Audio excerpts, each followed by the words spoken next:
여러분 안녕하십니까. 자, 이제 2021년 2주밖에 안 남았습니다. 이번 주에는 크리스마스가 있습니다. 그죠? 크리스마스 이브가 있고 1년에 한 번 기다리는 우리 크리스마스. 어렸을 때는 진짜 크리스마스가 엄청나게 기다려졌는데 이 많은 분들 아시겠지만 이 나이 먹어갈수록 눈 내리면은 얼마나 미끄러울까, 운전은 어떻게 될까, 크리스마스, 그죠? 참 이게 나이 먹음이 참 우리의 그 어떤 동심을 자꾸 무너뜨리는 것 같습니다. 자, 그건 그렇고 아무튼 2021년 2주밖에 안 남은 2021년에 또 한 주가 시작됐습니다. 12월에. 자, 그래서 이번 한 주도 조금 약간 그래도 크리스마스가 주말쯤에 있으니까 약간 좀 들뜨게 시작을 하실 것 같아요. 자, 뭐 들뜨면 어떻고 안 들뜨면 어떻겠습니까? 뭐 지금 뭐 어차피 뭐 코로나 때문에 뭐 정상적인 비즈니스도 안 되는데. 자, 그건 그렇다 치고 그래도 저희는 여러분들께 소식을 알려드리겠습니다. 자, 먼저 헤드라인 살펴볼게요. 뭐가 있냐? 자, 조금 이런 게 있었어라고 하실 거예요. 여행업 안전 준비금 관련해서 좀 요 내용을 좀 알려드릴게요. 요 여행업 안전 준비금 요게 뭔지. 그리고 트래블 버블 그 체결 국가 한 있죠. 체결국 싱가포르와 사이판 요거 입국 절차가 임시 좀 변경이 됐고요. 제주항공은 부산 사이판 전세기 운항을 예정대로 밀어붙입니다. 제주도 신혼여행지 만족도 조사 결과가 발표됐습니다. 그리고 대한항공과 한국관광공사가 업무 협약 체결했다는 소식 들어와 있고요. 자, 여러분 영화에서는 보셨을지 모르겠지만 산타크로스 할아버지가 사슴을 타고 이륙하는 영상이 공개가 며칠 뒤에 됩니다. 요거 들려드릴게요. 세부에 작은 마을이 있습니다. 필리핀 세부에 작은 마을이 있는데 여기가 최우수 관광마을로 선정이 됐습니다. UNWTO에서 선정을 했어요. 그 다음에 텍스트 뉴스 보시면 자세히 나와 있어요. 델타 항공이 최우수 항공사 선정이 됐고요. 그리고 노르웨이의 각 지역 있죠. 뭐 베르겐 있고 오슬로 있고 뭐 있잖아요. 근데 이 노르웨이의 각 지역별에서 크리스마스는 어떻게 보내고 준비하고 있는지 텍스트 뉴스에서 만나보실 수 있습니다. 이거는 1년에 딱 한 번, 그죠? 크리스마스가 있는 주에만 나올 수 있는 기사라 여러분들 텍스트 뉴스도 관심을 많이 가져주시기 바랍니다. 자, 12월 20일 월요일자 순서 시작하겠습니다. 네, 코로나19 등 예상치 못한 위기 상황에 대비를 해야겠죠. 그리고 여행업의 경영 곤란 해소를 위한 장치들이 좀 이제 좀 필요하다는 좀 생각이 들었죠. 그래서 이른바 여행업 안전 준비금 설치가 추진이 될 것으로 지금 보여요. 아직 뭐 확정된 게 아무것도 없습니다만, 자, 현재 설치를 하냐 마냐 요거 여부를 두고 근거 마련을 위한 설문조사를 좀 실행하고 있는데 요 조사 결과가 어떻게 나오냐에 따라 어떤 식으로 갈 것이냐, 하냐 안 하냐, 하면 이렇게 하고 저렇게 하고 했다. 요 방향이 정해질 것으로 보입니다. 여행업 안전준비금은 민간 준비금으로 이번 코로나19 사태 속에서 정부의 지원과 또 융자 같은 거 이런 한계로 인해서 민간이 자조적으로 기금을 조성하고 위기 상황 시에 사용한다는 게 기본 취지입니다. 보험이나 마찬가지예요. 보험이랑 똑같은 거예요. 근데 우리끼리의 어떤 전문화된 그런 것들이지. 그리고 경영 안정, 그 다음에 여행 계약 취소 수수료 분쟁에도 사용 한다는 방침인데 만약에 뭐 이렇게 아직 확정된 건 아닙니다. 다시 말씀드리면 그래서 그런 쪽에도 사용을 하지 않겠느냐 뭐 이런 식입니다. 자, 운영은 사업자가 70% 조성하고 여행자 공제 운영 수익으로 약 30% 보조를 통해 구성이 될 것으로 현재까진 보여요. 여행업 전체 보장을 위해 1차적으로 5년 동안 약 1,000억 원 정도 조성을 한다는 게 일단은 현재까지 나온 기본 계획이자 목표입니다. 예를 들어서 5년간 1,000만 원 적립한 사업자는 재난 발생 시에 약 1,500만 원의 환급을 받을 수 있는 그런 구조입니다. For example 하자면 아울러 민간 준비금은 수익자 부담을 원칙으로 하는 것이 보통인데 이번 준비금에서는 여행업 경영 지원을 위해 공제 수익을 통한 보조금을 추가한다는 계획입니다. 이것도 확정 아닙니다. 네. 민간이 70% 부담, 공제 수익을 통해 30% 정도 보조하는 형태라고 볼 수 있겠죠. 자, 2번 여행업 안전 준비금은 사업자 규모별 차등 적용. 그러니까 사업자의 규모, 우리가 뭐 직원이 10명이냐 5명이냐 뭐 이런 거에 따른 차등 적용, 그 다음에 운영 주체 결정, 어디서 운영할 것인가 등 대부분의 내용은 아직 확정된 게 아무것도 없습니다. 예, 아무것도 없고, 그래서 여행업 종사자 대상, 그러니까 그 여행업 그 있잖아요, 등록하는 그 업체들 그 대상으로 의견을 수렴하는 조사를 지금 하고 있어요. 그래서 이 조사 단계를 거치면 어떤 밑그림이 좀 나오지 않을까 이렇게 보이고요. 현재 위맥공제보험연구소에서 그 설문조사를 좀 진행하고 있어요. 그래서 저희 텍스 뉴스 보시면 설문조사 바로 갈 수 있는 링크가 있고요. 그 다음에 카타 한국여행업 협회 홈페이지 게시 공고란에도 요 내용이랑 링크가 걸려 있습니다. 예, 링크가 걸려 있으니까 요거를 좀 그 직접 한번 설문에 참여를 하세요. 참여를 하시고 그러니까 좀 성실하게 구체적으로 답변을 해주셔야 이런 판단하는데 매우 적절한 도움이 됩니다. 그러니까 일단 설문조사 아무든지 결정된 건 없다는 거 다시 한번 말씀을 드리고, 이런 게 지금 진행 중이다라는 거를 꼭 아시기 바랍니다. 문의 혹시 할 게 있으면 위맥공제보험연구소라는 곳이 있어요. 여기 02-563-1137 02-563-1137번이니까 좀 물어보셔도 되는데, 물어보기 전에 그 설문조사를 하러 딱 들어가면 그 내용들이 쫙 있어요. 그걸 한번 직접 설문에 참여를 하셔야 이렇게 좀 진행을 하려는 모양이구나라고 대충 감을 잡으실 수 있거든요. 그러니까 그거 반드시 설문하시고 문의할 거 있으면 문의를 하시면 되겠습니다. 저희가 기사로서 전해드린 거는 좀 이렇게 약간 요런 게 있다, 핵심만 좀 간추려 드린 부분도 없지 않아 있어요. 그러니까 더 자세한 게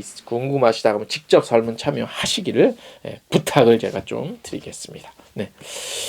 어쨌든 전체적인 의도는 좀 좋은 것 같아요. 근데 이제 세부적으로 좀 다듬어야 될 부분에 있어서 제가 조금 다른 생각을 갖고 있는 것도 있긴 한데, 전체적인 틀로 보면은 이런 게 필요는 하겠구나라는 생각은 듭니다. 네. 다음 소식. 현재 트래블버블 체결 중인 싱가포르와 사이판 여행객의 한국 입국 시 방역 조치가 좀 변경이 돼요. 예를 들어서 싱가포르에서 우리나라 오는 사람들, 이 조치는요 12월 20일 저녁 8시부터 내년 1월 6일 24시까지 적용이 됩니다.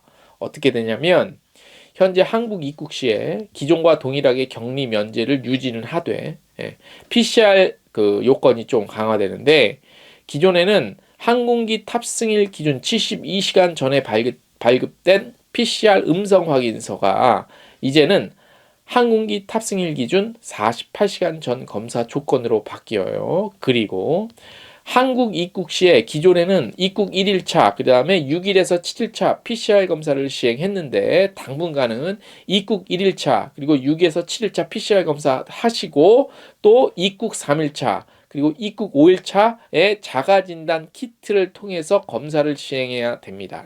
요게 추가가 된 거예요. 그리고 키트 구매 비용은 본인 부담입니다.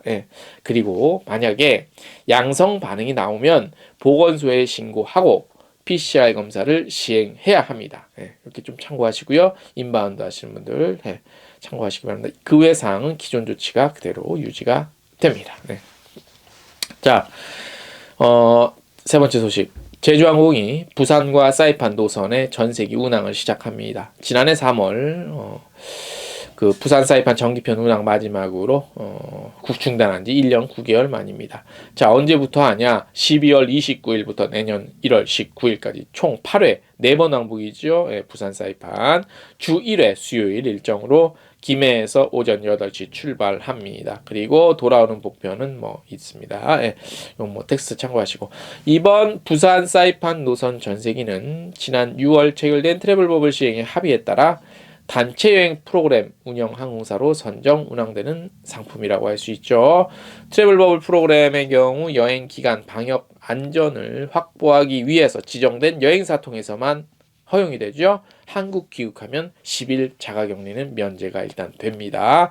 제주항공을 이용해서 가시는 분들은 지정 여행사인데 통해야 되는데 어디냐면 아실 거예요. 하나, 모두, 교원 KRT, 인터파크, 롯데관광, 한진관광, 대건투어, LCC투어, 랜드스타, 굿투어 이렇게 10개입니다. 참고하시기 바랍니다. 다음 소식. 제주관광공사랑 제주도가 제주도 그 허니문어들의 어떤 니즈와 만족도 조사 결과를 발표했습니다. 네, 그래서 아마 많은 분들이 해외를 못 가니까 그래도 어쨌든 가야 되긴 가야 되는데 해외 못 가니까 제주도라도 가는 것이 아니냐라고 생각을 할 수도 있는데 또 내용을 살펴보니까 또 반드시 그것만은 또 아니더라고요. 네, 제가 좀 줄여서 조금만 전해드릴게요. 더 긴데 그건 저희 텍스트 뉴스 확인하시면 되고. 자, 신혼여행지로 제주를 선정한 이유 뭐냐면 저희 제주를 선정한 이유 그다음에 제주 신혼여행 경험자 모두 해외여행 같은 느낌적인 느낌 그런 게 때문에 선택을 했습니다. 해외 못 가니까 제주도라도 그다음에 휴양과 힐링 그다음에 신혼여행에 좋은 즐길거리와 관광지 컨텐츠가 많아서 이렇게 순서대로 응답을 했댔는데 뭐 신혼여행지로 좋은 즐길거리 관광지가 있다는 건 좀 동의는 못 안 된다. 네. 신혼여행 예정자는 해외여행 같은 느낌이 가장 많았다고 합니다. 역시 그거죠, 그죠? 자, 그다음에 신혼여행을 경험한 사람은 뭐라고 답변했냐면 해외여행 같은 느낌 역시 1위입니다. 네, 그렇게 비슷하고 제주 신혼여행 준비해서 가장 필요한 정보는 숙박시설 정보가 가장 많았습니다. 아무래도 허니문이니까 어디서 첫날밤에 요거 어디 숙소가 중요하죠. 그 다음에 신혼여행에 어울리는 어떤 여행의 동선, 그 다음에 맛집 정보 이런 것들도 상위 순위에 나타났고요. 신혼여행에 어울리는 여행 동선에서는 주요 관광지 정보가 좀 절실하다. 이렇게 좀 답변을 했습니다. 네. 일단 여기까지는 제가 소개를 하기 너무 길어서 그다음에 관심 있으신 분들은 저희 텍스트 뉴스 보시면 되겠습니다. 한국관광공사와 대한항공이 코로나19 이후 방한 시장 재개 도모하고 지속적 방한 수요 확대 위에 MOU 체결했습니다. 보유하고 있는 각종 컨텐츠 교류할 거고요. 한국관광 외국어 홈페이지 데이터를 방한 마케팅에 활용해서 외래객 유치를 위한 상품 개발 및 판촉에 협력을 하고요. 그리고 브랜드 광고 영상 공동 제작 그리고 양사가 보유한 채널을 통한 전략적 홍보 방안도 협의해 나갈 계획이라고 하는데 글쎄 양사가 브랜드 광고 영상을 공동 제작 이 광고 영상은 대한항공이 월등하게 앞서가고 있기 때문에 이걸 공동 제작 글쎄 돈은 관광공사에서 되고 이름은 대한항공 이름은 나가나 이런 거는 모르겠지만 어쨌든 객관적인 실력으로 봤을 때 대한항공의 광고 영상이 월등히 앞서죠. 네. 어떻게 될지 모르겠습니다. 네. 자, 월요일 순서라 오래간만에 제가 칼럼을 하나 또 썼습니다. 제목은 생애 첫 여행 중입니다. 어김없이 점심시간이 다가왔습니다. 원래 사는 동네 식당은 맛이 없죠. 건강한 식단을 추구하는 것은 아닐 텐데 조미료 한 점 안 들어간 것처럼 맛은 냉랭하고 심심했습니다. 그러던 중 한 식당을 발견했습니다. 원래부터 있던 식당인데 눈에 들어오지 않았던 것입니다. 입간판에는 약 20가지 정도의 메뉴가 있었습니다. 모든 메뉴의 가격은 6,500원이었고요. 돈가스부터 청국장까지 그리고 떡만두국까지 다채로웠습니다. 모든 음식의 준비와 서빙은 주인 아주머니 혼자서 다 합니다.